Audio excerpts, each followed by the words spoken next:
मागील काही दिवसापासून बीड जिल्हा महाराष्ट्राच्या राजकारणात केंद्रस्थानी आहे। 9 डिसेंबर रोजी तेथे मस्साजोगचे सरपंच संतोष देशमुख यांचं अपहरण करून त्यांची निर्गुण हत्या करण्यात आली। यानंतर बीडमध्ये एकापाठोपाठ एक गुन्हे घडताना दिसत आहेत। संतोष देशमुख प्रकरणी पोलिसांनी कुचराई केल्यामुळे बीड पोलीस प्रशासन ही चांगलं चर्चेत आहे।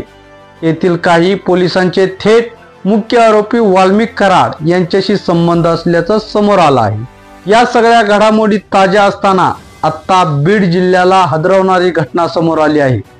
तेथे पोलीस अधीक्षकाच्या कार्यालयात गळफास घेतलेल्या अवस्थेत एक पोलीस कर्मचाऱ्याचा मृतदेह आढळला आहे।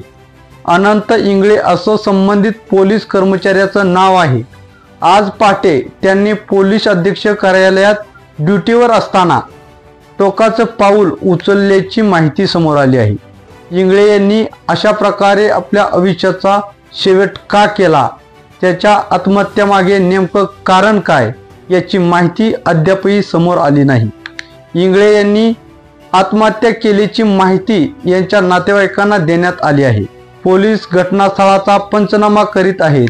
कर्तव्यावर असणाऱ्या पोलीस कर्मचाऱ्याने अशा प्रकारे आत्महत्या केल्यानं बीडच्या पोलीस प्रशासनात खळबळ उडाली असून आत्महत्येच्या कारणाचा शोध घेतला जात आहे।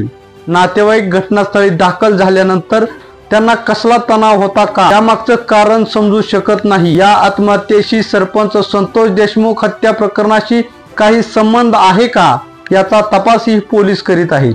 नातेवाईक घटनास्थळी आल्यानंतर मृतदेह उतरवला जाईल। पंचनामा पूर्ण केल्यावर मृतदेह शवविच्छेदनासाठी पाठवला जाईल अशी माहिती पोलीस सूत्रांकडून देण्यात आली आहे।